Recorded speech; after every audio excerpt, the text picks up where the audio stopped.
Hello everyone. Today I'm going to talk to you about my book, Sleeping Butterflies. I have a script over here because the sticky notes kept falling down.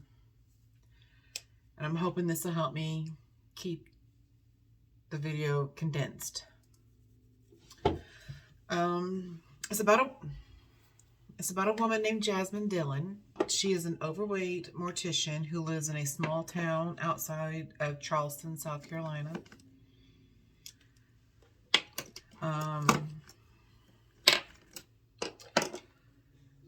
When she was a little girl growing up, her mother used to always say to her,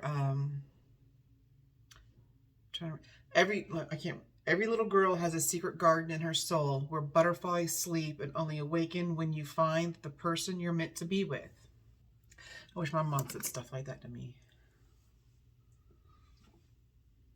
Whatever.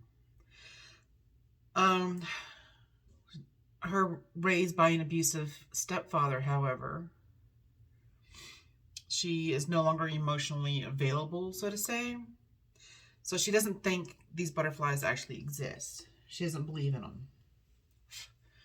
She's kind of emotionally detached. She's actually kind of cold-hearted to a certain extent. She has a tendency to verbally lash out at people and like just cut them off the knees.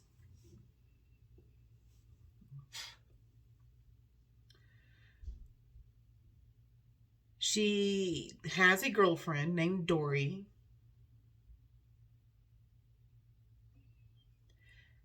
And because of how she was raised, she kind of overlooks the fact that Dory is abusive. She is a stripper. And doesn't even try to hide the fact that she sleeps with some of her customers.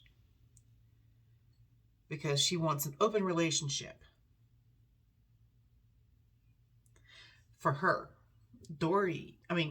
Jasmine is not given the same benefits. Not that she cares, because she's terrified of men, well, straight men. Her best friend is a gay guy. But straight men, she wants nothing to do with them, platonically or intimately. So she just kind of turns a blind eye to Dory's treatment, because that's what she's used to. She owns her own mortuary, which is across the street from the house that she lives with Dory. One day she's at work, and a certain Casey Finch strolls up in her office. He's like 6'2". He's kind of well built, blonde hair, short beard, really sexy. And he's also the guitarist for a Grammy-winning country band called Harper May.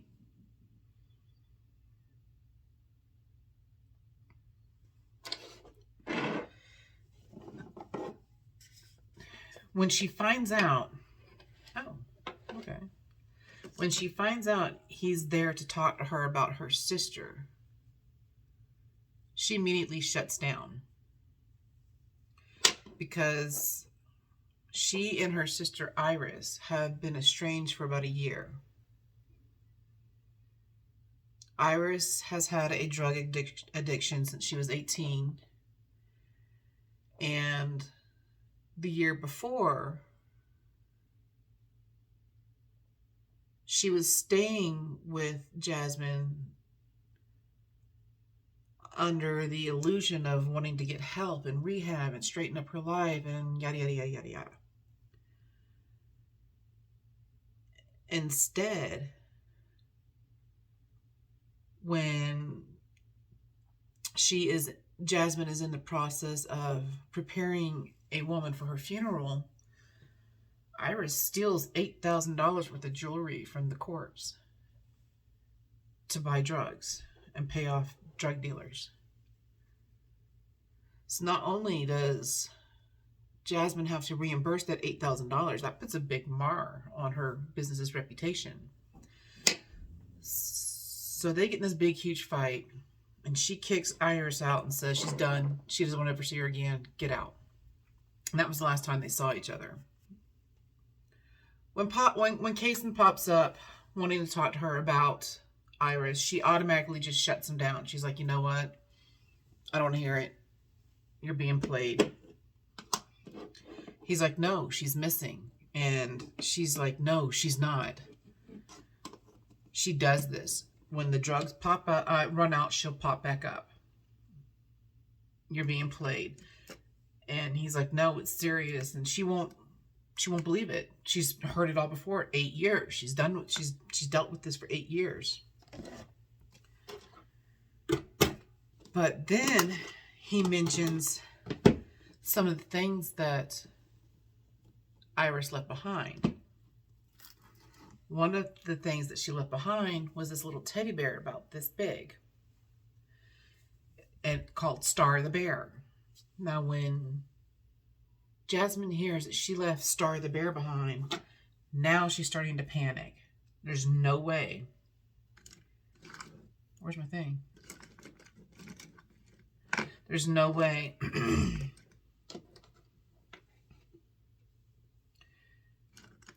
Iris would have left that behind. She agrees to help Kaysen look for her. And they start driving around looking at all of Iris's old stomping grounds where she was known to get drugs and hang out and stuff. And there's no sign of her.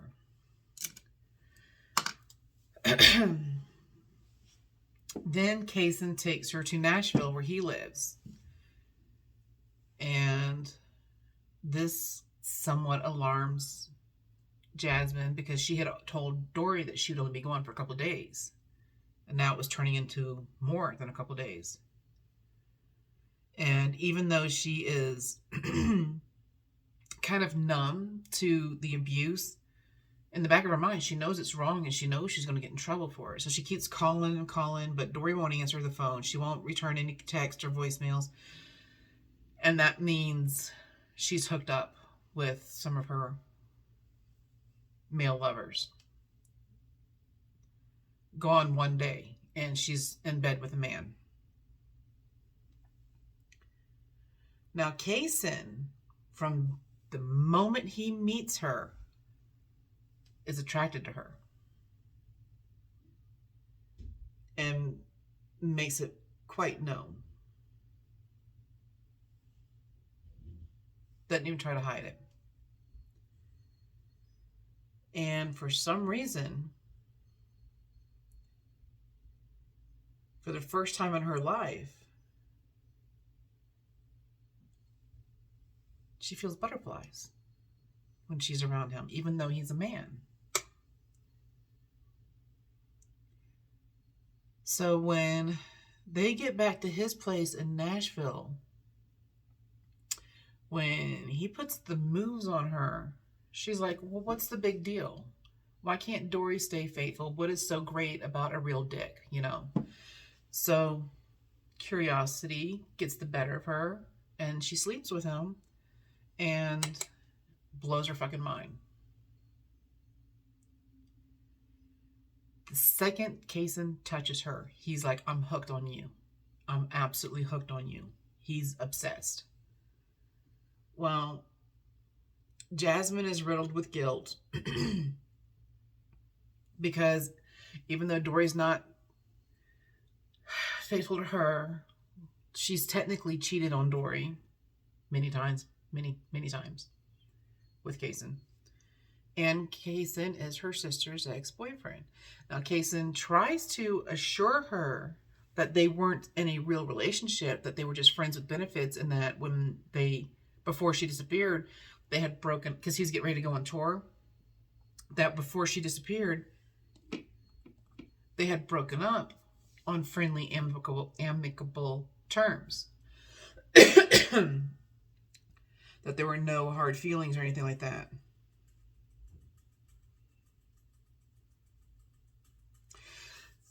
So starts a whirlwind affair between a womanizing famous country musician and an overweight lesbian mortician from the South. What could go wrong? Something about their connection. They're obsessed with each other and they can't keep their hands off one another. They rein it in though, because the real world, they're still looking for Iris, and he's getting ready to leave on tour, so he still has to deal with stuff with Harper May. And like the second day she's there, Harper and her boyfriend show up to the apartment. Right away, Harper is drawn to Jasmine. And even though they're supposed to be looking for her missing sister,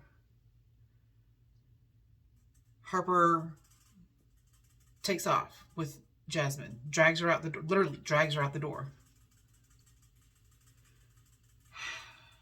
For a girls' day of spas and hair, nails, makeup, and clothes. When they were done, the girls meet up with Harper's boyfriend and Kaysen at a restaurant. And even though Kaysen has always had a strict rule of never showing affection publicly with any of his women, and even though he's always thought Jasmine was beautiful, second he sees her, he's gone. I mean, he's fucking... and he can't keep his hands off her. Even though people are videotaping and taking pictures, he is just attached to this woman. And now that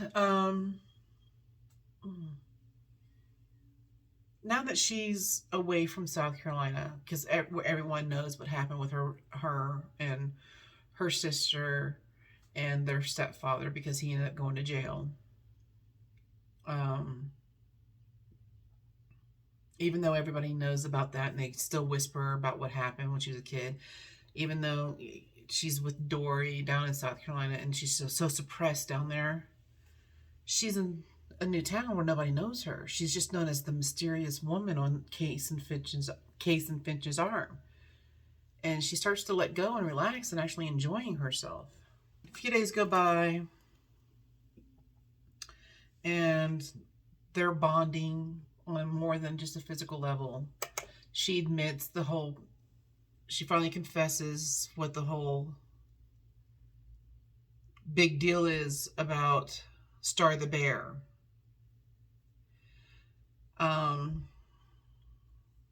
When Iris was 17, their stepfather got her pregnant. And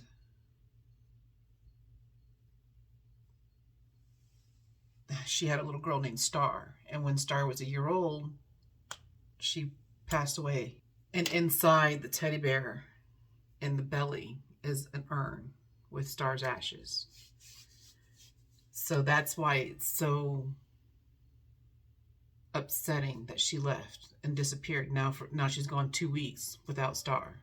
They've exhausted all the resources. They've gone to every place they can think of. They filed missing persons reports. The cops at first didn't want to have anything to do with it because they're like, she's a junkie. She fell off the wagon. We're not going to waste our resources. But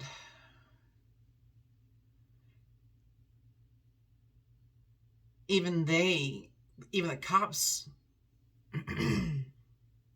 are finally saying, okay, something's not right, and are looking for her.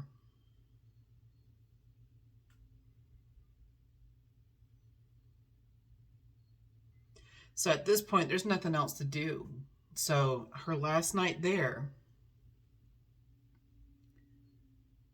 Kaysen is ready to admit that he's fallen in love with her. He gets half of the proclamation out, and there's a knock on the door, and it's the cops. and they have found Iris, and she is dead. She has been murdered. So Jasmine shuts down again. Emotionally, that wall goes straight back up. And she's really cold and shuts him out. A couple of days later, after she's made arrangements to have Iris's body transported back to South Carolina to her funeral home, in the middle of the night, she sneaks out and disappears. Cuts Kaysen off. Well, the Harper May band shows up for the funeral because to pay respects for Iris and to bring Star, because in her hasty retreat, Jasmine left Star at Kaysen's. She opens the coffin. She puts Star the bear inside the coffin with Iris, and then she breaks down. She can't handle it. She runs out of the funeral home, runs across the street to her house, and just starts wailing. Kaysen chases. He's trying to console her, hug her, and hold her, and he's like, I love you. You know, he finally confesses that he loves her. Well, unfortunately, Dory had followed as well and heard him confess his love. So now she knows somebody wasn't a good girl while she was gone.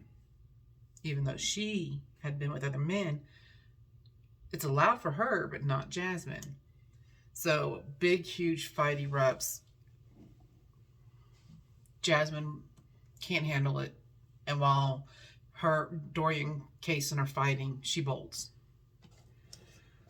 Well, a couple hours later at the gravesite, she's standing by the grave by herself, and Harper walks up, and she's like, to give her condolences and tell her how sorry she was and stuff like that. And to warn her to not get attached to Kaysen, because Kaysen is a womanizer and he's a player, and she doesn't want to see her get hurt anymore, you know. Even with the script, I say, you know. So she can't handle any more of this shit. She's at her breaking point. So she walks away. She completely cuts off any ties whatsoever to anyone with Harper May. And a couple weeks after the funeral, she ends up breaking up with Dory too, because the abuse got worse, and Dory ends up actually breaking her nose at one point and dislocating her jaw. Where is my thing? So after her time in Nashville, she's like, I'm done. I'm done with the abuse. I'm just done. Now she's alone. She's sinking into a huge depression. And it's affecting her daily life. So she goes to the doctors and finds out she's pregnant with twins. Harper May has already started their nationwide tour, but the next week they are due to be in Columbia, South Carolina for a concert. So she goes to the concert. She doesn't actually go inside. She sits outside and waits for the band to come out. And when she sees them heading for the tour bus,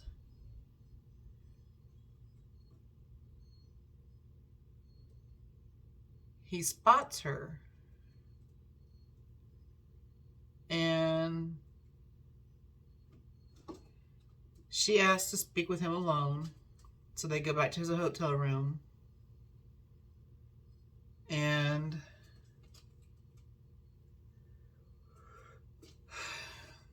because they missed each other, they fool around for a little while first. But then she tells him that she's pregnant. And at first, he's kind of gutted, you know. He's a playboy. That's never been on his radar. But this is the woman he loves. So he's like, you know what? I love you. I love you. I love you. Please, Jasmine, please love me back. I mean, he's like begging her to love him. And she's like, I can't. I don't have it in me. And so she walks out on him. A couple weeks go by, and Kaysen finally admits to the band that Jasmine is pregnant. Harper loses her fucking shit. And she's like, you will have a paternity test. And he's like, no, I won't. I'm barely hanging on to her now. You want me to throw that in her face? I'll never get her affection. And she's like, you will. This is my band. I call the rules. You will do it, or you can hit the fucking road. You are replaceable. He's like, oh, really? So even though they're in the middle of a tour, and it's 3 hours before showtime, they stop at a pizzeria to get dinner or lunch or whatever. And he starts unloading his shit from the tour bus, packing it into an Uber.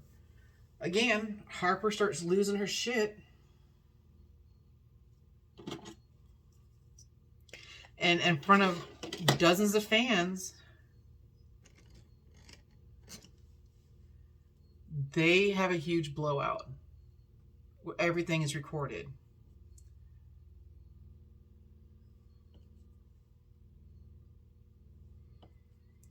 But Kaysen leaves. He walks away from the band. A couple days later, Jasmine is at the pharmacy picking up her prenatals and sees on the news that she's been outed as being pregnant with his babies. She hadn't told it. Oh, this is the wrong brush. She hadn't told anybody. And now all her family and friends knew that she was pregnant, thanks to that little show. Pissed off, she flies to Nashville to confront him. Why would you out me like that? And yada, yada, yada. Well, because of who they are, here it is. As soon as they see each other, they're at it. Like little bunny rabbits. Afterwards, she's laying in bed, and she looks over at the antique desk next to the bed and sees some little lines and grooves on the side. And so Kaysen gets out of bed, opens the door, and checks it out, and discovers that there's a hidden drawer. And inside is Iris's journal. And it hints to her murderer. So they hand the journal over to the cops.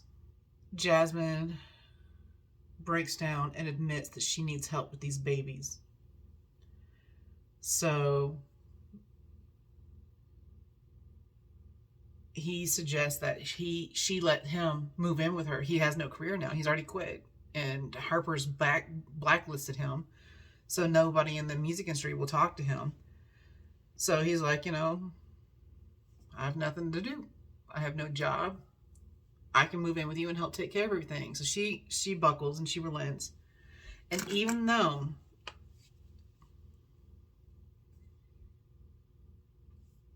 he has confessed his love to her repeatedly, the only thing she's ever told him is that she has butterflies because of him. She told him, is it the right brush? She told him about the butterfly wings in the garden and all that from her mom. That's not the right brush. And so he's taken that as, oh, she loves me. He is so pussy whipped, guys. Oh my God. Poor Kaysen. So everything's going good. Sort of. Goodish. And he's all moved in. She's still cold with him at times. But he's just brushing it off that she's guarded because of what she went through. Well, she's at work one day talking to Justin and tells Justin, because Justin's asking her what's going on with her and Kaysen, and she's like, he's a means to an end. I have no intention of ever settling down with a man, but what am I going to do? I'm having his babies and I can't do this on my own. Well, guess who decided to pop up with roses and an engagement ring right at that precise moment? Completely annihilated. He throws the roses and rings at her, storms out, goes home, packs up, moves back to Nashville, cuts her off. Done. Done with her games. So now Jasmine's all sad and depressed and confused about her feelings, especially when she sees Kaysen on the news and online with other women. She's really confused about herself because her whole adult life, she had only ever been interested in women. And here she is, all bent out of shape over a man. So she's like, is it Kaysen? Is there something special about him? Or am I just bisexual and I just never realized it because of what I went through with my stepfather? I mean, when she was little, before all that happened, she liked boys. She used to have a major crush on Joseph Gordon-Levitt from when she saw him in Angels in the Outfield. So cute. But then all that happened with her father, and she's like, no. So she's really confused about her feelings. So when she meets a new guy, she's like, I want to experiment with you. And he's like, okay. She sleeps with him and realizes that, yeah, she's bisexual. She likes men. However, there's no butterflies with him. Still, they accidentally fall into a relationship. And he's living with her. And Kaysen finds out. And poor Kaysen. Annihilated again.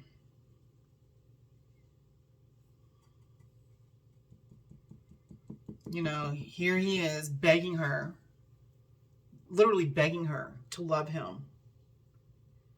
And she can't. She keeps saying she can't love him, but yet she's living with this other guy. So what's so great about him that she can commit to him, but not to the new guy, but not him? So yeah. At this point, Kaysen just washes his hands of her. He's like, and she tries to tell him that she loves him. And he's like, I don't believe you. You need my help for the babies. You're scared the babies are almost here and you're freaking out and you're just playing more games. So he walks out on her.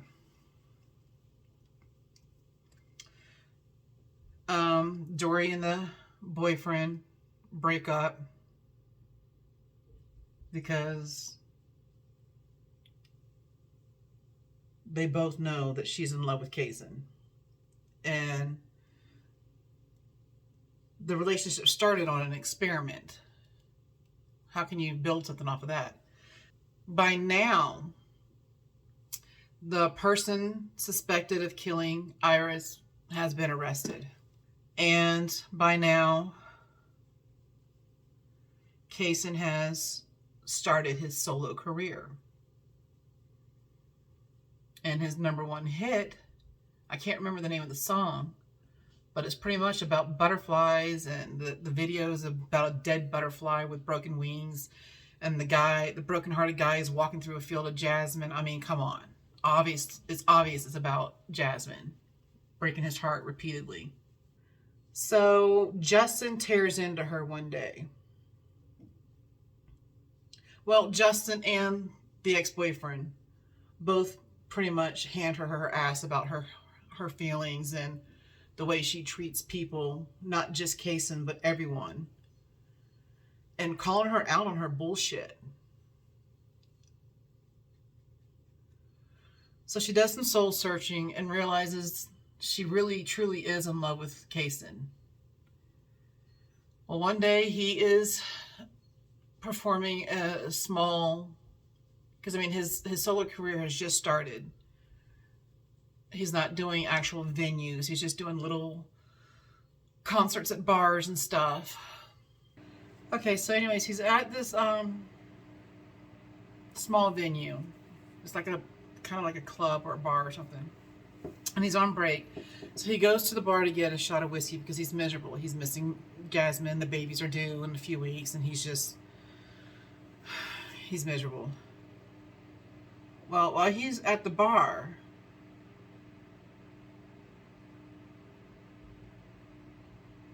somebody gets on the stage and takes over the mic, and it's Jasmine. She's got an audience of like 200 people or more, some of which are live streaming. She bears her soul and asks for forgiveness and tells him that she's in love with him, and even gets down on one knee, whips out a ring, and proposes. Well, naturally, Kaysen's like, fuck yeah, I'll marry you.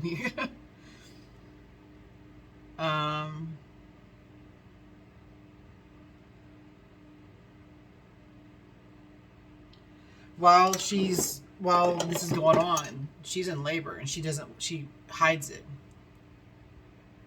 refusing to let the babies be born until their family's fixed.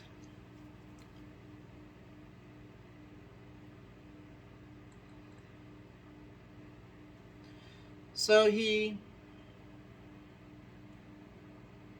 forgives her, rushes her to the hospital, and she has the babies. Everybody's safe, everybody's happy, everybody's fine.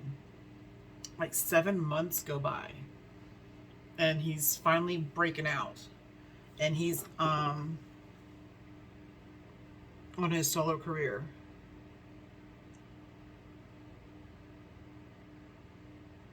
And he's performing in front of like 1,000 people, sold out arena.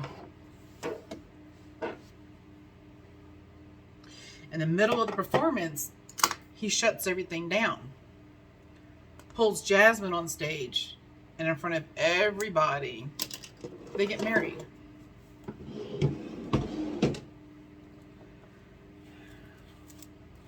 Why is my hair so staticky? Ugh, whatever. I don't know why I'm bothering, because when I drive, I don't put the air on, I put the windows down, so it's just going to get wind blown by the time I get down the mountain.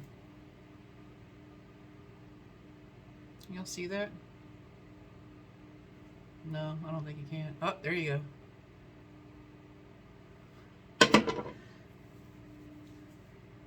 So they get married in front of everybody. The next weekend, they're at home in South Carolina. He is putting the babies to sleep, and she's laying in bed watching the news. The person who killed Iris has been convicted of first-degree murder, and now it's just a matter of waiting to see the death penalty or life in prison. Naturally, Jasmine's hoping for the death penalty. Kaysen comes in after the babies are asleep and gets in bed with her. They start making love, telling each other how much they love each other, and it's over. Happily ever after. Jasmine finally confronted the demons left behind from her stepfather and faced them, and was no longer afraid of emotions, love, being loved, men. And in the process, she got her butterfly garden.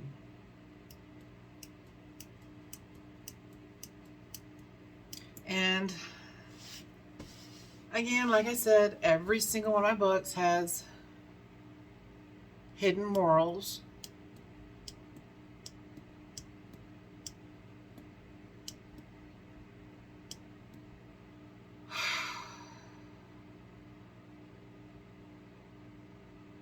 I wish I can show y'all the text messages that I keep coming in.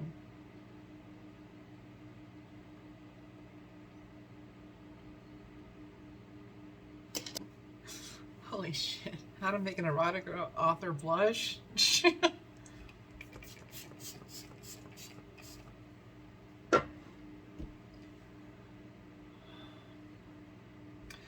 anyways, yeah, there's no on-page, technically there's no on-page abuse. It's like fade to black abuse, but it's pretty obvious what's going on.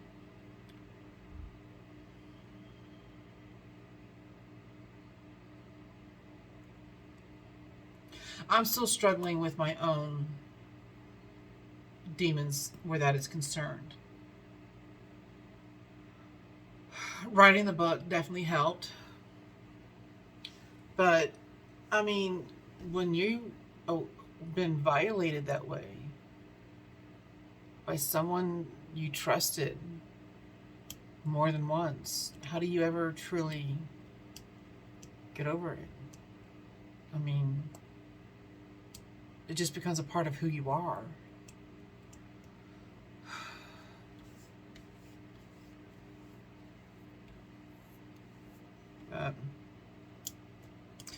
Anyways, I will put the cover right here if I haven't already.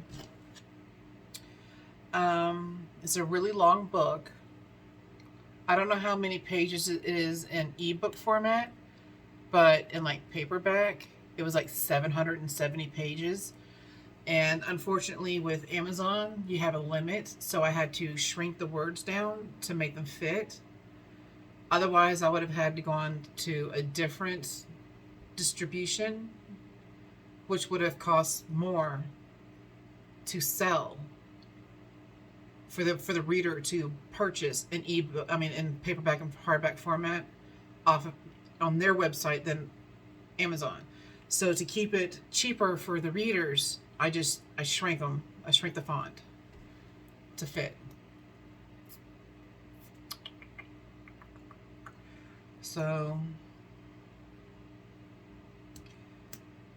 but yeah, it's a complete mess from the moment the book starts. It's a complete mess, but somehow they managed to make their love work, which is another moral. If you love someone, even if it's not right, because like I said, Kaysen was this womanizing, gorgeous, sexy, Grammy award-winning musician, and he falls in love with a fat nobody from South Carolina. And he fell first. He fell hard, and he showed no shame chasing her,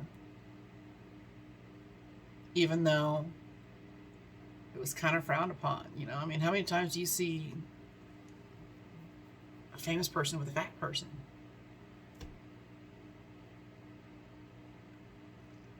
Not too often.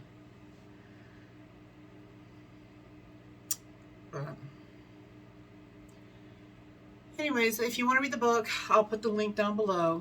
And I guess that's it for this video. I hope once I put all the pieces together, I hope it's shorter. If not, I'm going to crop as much as I can. I'm trying, guys. I'm really... Hopefully the script worked this time. So have a good day. Don't be a dick. And I'll see y'all next time.